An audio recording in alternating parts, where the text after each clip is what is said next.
अऊज़ु बिल्लाहि मिनश शैतानिर रजीम बिस्मिल्लाहिर रहमानिर रहीम। सब जगह इस तरीके का माहौल चल रहा है, लूटो लूटो और लूटो। तवज्जो चाहूंगा अल्फाज पर। दुनिया की सोच यह है कि लूटो और अल्लाह वालों की सोच यह है कि लुटाओ। बेशक बेशक बेशक। जब आदमी लुटाने वाला बन जाता है तो अल्लाह उसके दिल से खौफ को निकाल देता है, अल्लाह उसके दिल से गम को निकाल दिया करता है।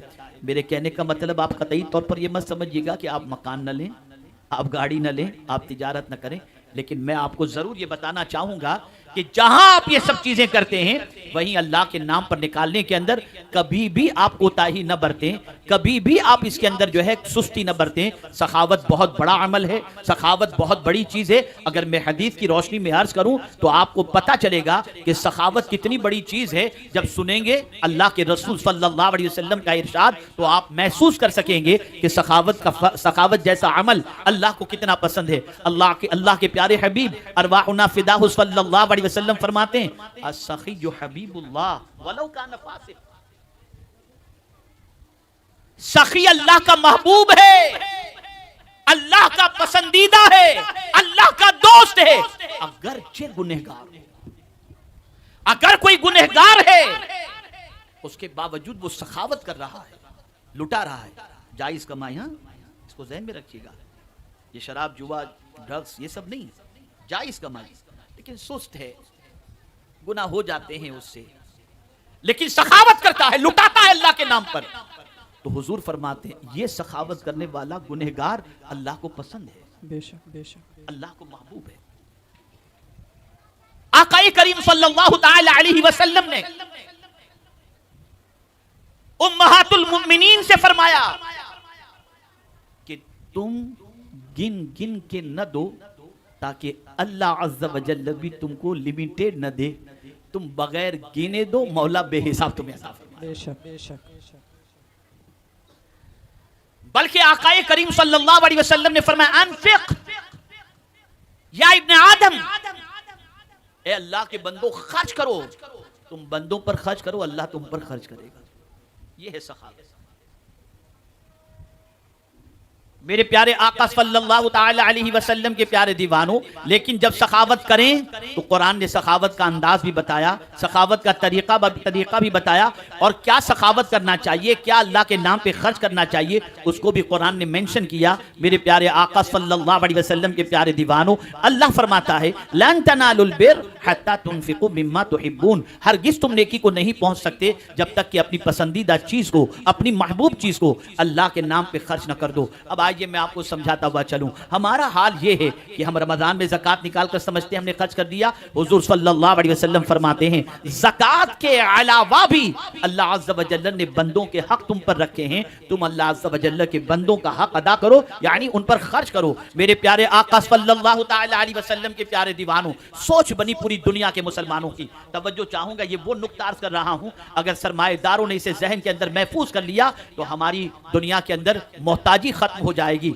आइए मैं बताऊं, पैगंबर रहमत सल्लल्लाहु अलैहि वसल्लम ने इरशाद फरमाया मरने वाला मरने से पहले अगर 3 काम करके मरता है तो अल्लाहु अकबर, उसके आमाल मरने के बाद मुनक़ता हो जाते हैं, सिवाय इन 3 चीजों के जो वो करके मरा है। पहली चीज, मरने से पहले वो कोई इल्मी काम करके मरा है, कोई किताब लिख करके मरा, कोई इदारा कायम करके मरा, कोई स्कूल कायम करके मरा जिससे लोग इल्मी फैजान हासिल कर रहे हैं। अब वो मरने वाला मरने के बाद कब्र के अंदर सोया हुआ है, लेकिन जब तक उसके इल्म से दुनिया फायदा उठाएगी उसको कब्र में उसका सवाब मिलता रहेगा, उसका फायदा पहुंचता रहेगा। अल्लाह अकबर। यही वजह है कि जब हम तारीख उलट करके देखते हैं तो इल्मी इदारे मुसलमानों के नजर आते हैं। आप सन 700 हिजरी में चले जाएं, बगदाद की तारीख का मुताला करें, तनहा बगदाद मुकद्दस के अंदर 32 यूनिवर्सिटी थी जहां पर लोग अपनी इल्मी प्यास को बुझाने के लिए यूरोप वगैरह से भी पहुंचा करते थे।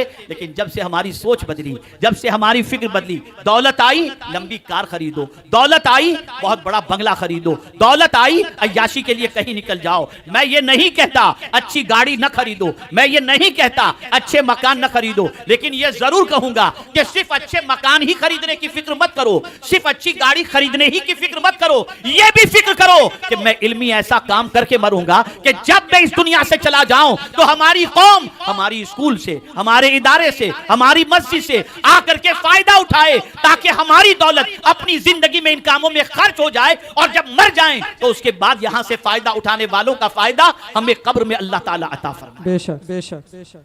एक चीज, दूसरी चीज सदका जारिया। ये रसूल आजम सल्लल्लाहु अलैहि वसल्लम ने फरमाया, आज भी मदीने में आप जानते हैं हजरत उस्मान गनी रदी अल्लाह ताला अन्हु का बाग मौजूद है और वो कुआं भी मौजूद है, जो कुआं खरीद कर हजरत उस्मान ज़ुन्नूरैन रदी अल्लाह ताला अन्हु ने वक्फ कर दिया था, जो बड़ा कीमती कुआं था। और आप जानते हैं बीर उस्मान आज भी मदीने में मौजूद है और सारी उस बाग की कमाई बैंक में जमा होती है और बैंक में अकाउंट है उस्मान इब्ने अफ़्फ़ान के नाम का। आप जरा सोचो, कमोबेश 1400 साल पहले हजरत उस्मान गनी ने बाग वक्फ किया और इसी के साथ साथ कुआं वक्फ किया। अब जब तक इस कुएं से फायदा उठाया जाता रहेगा हजरत उस्मान गनी को सवाब भी मिलता रहेगा और दर्जात भी बुलंद होते रहेंगे। मस्जिद नबवी शरीफ को ले लीजिए, उसकी जमीन सिद्दीक अकबर ने खरीदी, वक्फ कर दी, एक नेकी का सवाब 50,000। कब उन्होंने वक्फ की थी, आज तक वहां नमाज पढ़ी जाती है, कितना सवाब उनको मिल रहा होगा। कभी हमने उस एंगल से सोचने की कोशिश की कि मरने से पहले कुछ इस किस्म के काम करके मरे। अगर आप सोचते हैं बड़ी मन्नतों समाजत से मैंने मेरे बेटे के लिए दुआ की थी, अल्लाह ने मुझे बेटा अता फरमा दिया, उसके लिए मैंने दुकान बना ली, सब कुछ बना लिया, सारी चीजें बना ली, मेरा बेटा मुझे काम आएगा। मियाँ याद रखना, 2-3 दिन रोएगा, फिर मस्त हो जाता है बच्चा, इल्ला माशाअल्लाह। और फिर 15वीं शब कब्रस्तान में जाकर पूछता है मेरे अब्बा की कब्र कहाँ है, उसे इतना भी याद नहीं होता, ये भी ख्याल नहीं होता। हाँ, वो बच्चा जिसकी तरबियत दीनी माहौल के अंदर की गई हो, उसके दिलो दिमाग के अंदर माँ बाप की अजमतों को बिठा दिया गया हो, वो बच्चा जिसकी जिंदगी कानून इलाही और कानून रसूल सल्लल्लाहु अलैहि वसल्लम के सांचे में ढाल दी गई हो और जो अपने बाप के मकाम और मर्तबे को जानता हो, हाँ वो बच्चा जरूर माँ बाप के मरने के बाद उनकी नजात का जरिया भी बनेगा। इसलिए कि हुजूर सल्लल्लाहु ताला अलैहि वसल्लम ने जहां ये फरमाया सदक़े जारिया कि मरने के बाद बंदा मर जाता है, लेकिन मरने से पहले कोई ऐसा काम करके मरा जो सदक़े जारिया का है कि अल्लाह ताला उसका सवाब उसे अता फरमाता रहे, वो सदक़े जारिया उसके लिए कब्र के अंदर भी मुफीद। और इसी तरीके से तीसरी बात रहमत आलम सल्लल्लाहु अलैहि वसल्लम ने फरमाई, मरने वाला मरने से पहले अपनी नेक औलाद को छोड़ करके मरे, वही नेक औलाद उसकी नजात का जरिया बन जाएगी। जितनी नेकियां वो औलाद करेगी सबका सवाब मरने वाले को कब्र के अंदर अल्लाह अता फरमाएगा। क्या हम ये तीनों काम मरने से पहले प्लान के अंदर शामिल किए हैं कि मरने से पहले कोई इल्मी काम करके मरेंगे? नहीं, कोई प्लान नहीं। इतनी फैक्ट्री, इतनी गोडाउन, इतना ये। मैं बिल्कुल मना नहीं करता, मालदार बनो, जरूरी है। माल नहीं होगा तो मस्जिदें कैसे बनेंगी, बच्चे पढ़ेंगे कैसे, मुआशरे का काम कैसे होगा। लेकिन कारोबार करने के बाद आने वाली दौलत का यूज कहां करना, उसे भी जहन में रखो, उसे भी दिलो दिमाग के अंदर रखो। और यही फिक्र करबला से हमें मिलती है, यही फिक्र मदीने के ताजदार से हमें मिलती है, यही फिक्र कुरान से हमें मिलती है, यही फिक्र अहादीस मुस्तफ़ा सल्लल्लाहु अलैहि वसल्लम से हमें मिलती है। मैं यहां पर एक और आयत आपके सामने पेश करूं। आप जानते हैं आदमी खुशी में थोड़ा सा खर्च कर देता है, लेकिन जहां तंगी आई ना, जैसे कोरोना का पीरियड था, तो आपने देखा होगा कि कोरोना के ज़माने में सबसे पहले कटौती इमाम साहब की तनख्वाह, मुदर्रिस की तनख्वाह, चंदा, ये सब कटौती होना शुरू हुआ। मोबाइल वैसा ही चलेगा और गुटखा खाने वाले तो डबल डबल दाम के अंदर ढूंढ ढूंढ के कहीं ना कहीं से गुटखा खाते रहे। सिगरेट पीने वाले ढूंढ ढांड कर ट्रिपल पैसा देकर के सिगरेट पीते रहे। मुझे मालूम सब होता ना। कटौती कहां हुई? तंगी के जमाने में कटौती कहां हुई? अल्लाह के नाम पर खर्च करने के अंदर। लेकिन कुरान कहता है उइद्दत लिल मुत्तकीन, जन्नत सजाई गई है मुत्तकीन के लिए, बनाई गई है मुत्तकीन के लिए। कौन है मुत्तकीन? अल्लज़ीना युनफ़िक़ूना फ़िस्सर्राइ वद्दर्रा। मुत्तकीन वो हैं जो राहत की जिंदगी में खुशी के मौके पर भी अल्लाह के नाम पे लुटाते हैं और तंगी में भी अल्लाह के नाम पर लुटाते हैं। ये है मुत्तकी। अब आइए इमाम हुसैन की तरफ चलते हैं कि सखावत के हवाले से इतनी सारी बात कुरान और अहादीस की रोशनी में अर्ज करने के बाद जो मैंने इब्तिदा में कहा था, इमाम हुसैन सिर्फ कुरान की एक आयत पर अमल करने वाले का नाम नहीं है। इमाम हुसैन सिर्फ कुरान की 2-4 आयतों पर अमल करने वाले का नाम नहीं है, बल्कि इमाम हुसैन पूरे कुरान के आमिल का नाम और अहादीस के ज़ख़ीरे के आमिल का नाम है। अब आइए मैं आपको बताता हूं सखावत इमाम हुसैन ने किस तरीके से की। अल्लाह अकबर। ऐ रसूल आज़म सल्लल्लाहु अलैहि वसल्लम के दीवानों, ताजदार करबला तशरीफ फरमाए। एक साइल आया, मांगने वाला आया।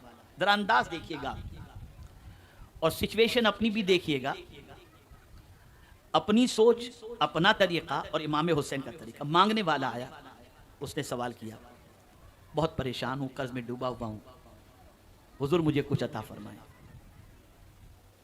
उस वक्त हुस्ने इत्तफाक तो नहीं कह सकते, सुए इत्तफाक कहें कि इमाम हुसैन के पास कुछ भी नहीं था उस शख्स के सवाल को पूरा करने के। लेकिन इमाम हुसैन ने लौटाया नहीं उसे, फरमाया बैठा रहे, इंतजार कर, मेरा रिस्क अभी रास्ते में है, आ रहा है, रुक जा। वो बैठा रहा। कुछ देर के बाद कई थैलियां इमाम हुसैन रदी अल्लाह तआला अन्हु की बारगाह के अंदर दीनार और दिरहम से भरी हुई पेश की गई। वो सारी की सारी थैलियां इमाम हुसैन ने ली और मांगने वाले को दे दी। कुछ भी अपने पास नहीं रखा। चलिए यहां तक तो आप कह सकते हैं कि इमाम हुसैन ने बहुत बड़ी सखावत का मुजाहिरा किया।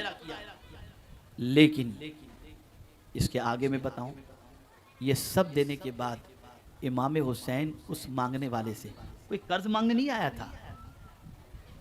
मांगने वाला कर्ज मांगने नहीं आया था, ऐसे ही मांगने आ गया था, सवाल करने के लिए आया था, खाली झोली भरने के लिए आया था। उसे इमाम हुसैन ने देने के बाद फरमाया, मुझे माफ कर दो, मुझे माफ कर दो। वो शख्स अर्ज करता है कि हुजूर तकलीफ तो मैंने आपको दी और माफी आप मांग रहे हैं, हुजूर आप मुझे माफ फरमाए। नहीं, आप मुझे माफ न फरमाइए, आप मुझे माफ कर दीजिए हुजूर, आप मुझे माफ कर दीजिए। लेकिन इमाम हुसैन फरमाते हैं, नहीं, तुम मुझे माफ करो। इमाम हुसैन रदी अल्लाह तआला अन्हु उस शख्स से कहते हैं कि तुम मुझे माफ करो। वो अर्ज करता है, हुजूर किस बात की माफी? जवाब सुनिए। फरमाते हैं, तूने सवाल बहुत पहले किया था और तेरे सवाल को पूरा करने में जो मुझे ताखीर हुई ना, मैं उस ताखीर के लिए तुझसे माफी चाहता हूँ।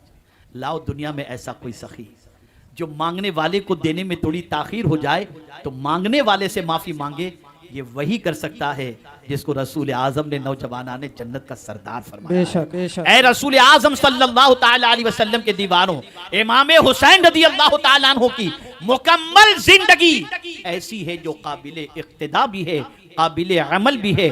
और इमाम हुसैन रदी अल्लाह तआला अन्हु की जिंदगी के किसी भी पहलू को आप उठा करके देखेंगे तो उनकी जिंदगी का कोई अमल भी न कुरान के खिलाफ मिलेगा, न हदीस मुस्तफ़ा सल्लल्लाहु अलैहि वसल्लम के खिलाफ मिलेगा। ऐ रसूल आज़म सल्लल्लाहु अलैहि वसल्लम के दीवानों, इमाम हुसैन का जिक्र सिर्फ इसलिए न सुनो कि आए बैठे सवाब जमा करें और चले जाएं, बल्कि इमाम हुसैन के जिक्र की महफिल में इस नीयत से आओ कि यहाँ आएंगे और तरीक़े इमाम हुसैन को सीख कर उस पर अमल करने की कोशिश करेंगे। और जब उन पर अमल करोगे तो अल्लाह ताजदारे करबला के सदक़े में दुनिया में भी कामयाब करेगा और आखिरत में भी कामयाब फरमाएगा।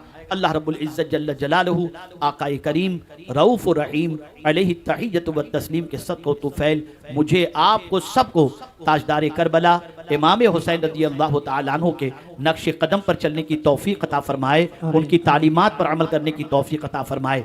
यहाँ एक और बात भी अर्ज़ कर दूँ कि याद रखें, अल्लाह ने अगर आपको दिया है और आप किसी को दे रहे हैं, ज़िंदगी में कभी एहसान न जताना, कभी उसका दिल न दुखाना। और अगर जिसको आपने दिया था वो लेने के बाद मेहनत किया, मशक्क़त किया और मशक्क़त के बाद वो लेने वाला इस काबिल हो गया कि अब देने वाला बन जाए, तो खबरदार कभी लोगों से ये मत कहना कि जानते हो आज बड़ा मालदार बन के घूम रहा है, एक ज़माना था मुझसे ज़कात लेने के लिए आया था, कभी मत कहना, वरना याद रखें अल्लाह कहीं ऐसा ना हो नाराज होकर उसका पुराना जमाना तुम्हें अता फरमा दे। इसको ज़हन में रखिएगा, इसलिए कि एहसान जताने वाले को अल्लाह पसंद नहीं फरमाता। हुजूर सल्लल्लाहु अलैहि वसल्लम फरमाते हैं जन्नत की खुशबू 500 साल की दूरी से आती है, लेकिन 3 लोग ऐसे हैं जिन्हें जन्नत की खुशबू भी नहीं मिलेगी। नंबर 1 आदि शराबी, जो तौबा किए बगैर मर जाए उसे जन्नत की खुशबू भी नहीं मिलेगी। दूसरा वो शख्स जो माँ बाप को सताने वाला है, उसको भी अल्लाह अज़्ज़ वजल जन्नत की खुशबू से महरूम रखेगा। और तीसरा वो शख्स जो एहसान करके एहसान जताए, सरकार फरमाते हैं उसे भी जन्नत की खुशबू नसीब नहीं होगी। इसलिए याद रखें, अगर सखावत का जज्बा आपके अंदर है और कर रहे हैं, करते रहिए, एहसान कभी मत जताइएगा, इसलिए कि आप अपने पास से कहाँ दे रहे हैं। एक नुक्ता दे रहा हूँ और गुफ्तगू खत्म। एक नुक्ता, जब कभी तवज्जो रहे आपकी, जब कभी आप किसी को कुछ दें तो एक सोच अपनी बनाओ, एक सोच अपनी बनाओ, आप इसको दे रहे हैं, आपको कौन दे रहा है? आप इसको दे रहे हैं, आपको कौन दे रहा है? तो फौरन दिल खुदा की तरफ माइल होगा, मुझे मेरा मौला दे रहा है। उसी वक्त सोचना इसको भी अल्लाह ही दे रहा है, सवाब तुम्हें देना चाहता है, इसलिए तुम्हें देने की तौफीक अता फरमा दी। तो कभी एहसान करने का ख्याल या जज्बा नहीं आएगा। अल्लाह रब्बुल इज़्ज़त जल्ल जलालहू आक़ा करीम सल्लल्लाहु अलैहि वसल्लम के सदक़ो तुफ़ैल मुझे आपको सबको अल्लाह के इरशाद, उसके रसूल सल्लल्लाहु अलैहि वसल्लम के इरशाद, सहाबा अहले बैत के नक्श कदम पर चलने की तौफीक नसीब फरमाए। वमा अलैना इल्लल बलागुल मुबीन। अस्सलामु अलैकुम व रहमतुल्लाहि तआला व बरकातुहू।